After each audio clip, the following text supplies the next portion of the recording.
ডেক্সেট মানে ওই যে গান বাজনা, সে বক্স বা কি বা বক্স, ডেক্সেট বা বক্স সেট কি বক্স সেট কাজের তখন কি হবে? বক্সেট বাজলে কি হবে, মানে বক্সেট বাজে তখন কি হবে? প্রিয় ভাই সব এটা তো আপনারা বুঝতেই পারতেছেন।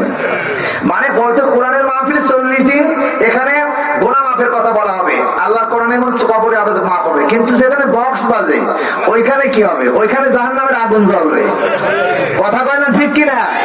এই জাহান্নামের আগুনে যদি তুমি শরীক হও, তোমারে পুরাইয়া সরকার করে, একটু আগে বললাম 99টা সাপ তোমার সবল দিবে, বুঝবা সেই দিন কি অবস্থা। গান বাজনা হারাম হারাম হারাম, সূরা লুকমানের 6 নম্বর আয়াত পড়ে দেখবেন, গান বাজনা সরাসরি হারাম। যে বিবাহ অনুষ্ঠানে গান বাজনা হয়, ফতুয়া দিয়ে গেলাম ওই বিয়ে হয় না, বিয়ে হারাম হারাম হারাম হারাম।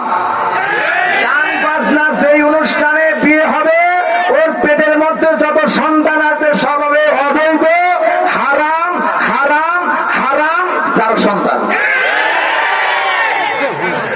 আর একটা কথা বলি, যারা গান বাজনা এলাকায় করবে, তাদের কবর, যারা 5 ওয়াক্ত নামাজ পড়ে, তাদের কবরস্থানে গোরস্থানে মাটি দেবেন না, ওদের গলায় দড়ি বেঁধে জঙ্গলে ফেলায় দিবেন। কি আপনারা একমত? ফতোয়া কি মেলে? এটা আমার কথা না, গান বাজনা সূরা লুকমানের 6 নম্বর আয়াতে হারাম হারাম হারাম। হারাম কাজ যারা করবে তারা জাহান্নামে যাবে, যারা হালাল কাজ করবে তারা জান্নাতে যাবে। ফায়সালা ক্লিয়ার? না ভাই আর পাচ্ছি না। বজলুল রশিদ হুসাইন নানার দরবারে গিয়ে ডাকতি বলে, নানা ভাই একবার কথা বলবো চাই।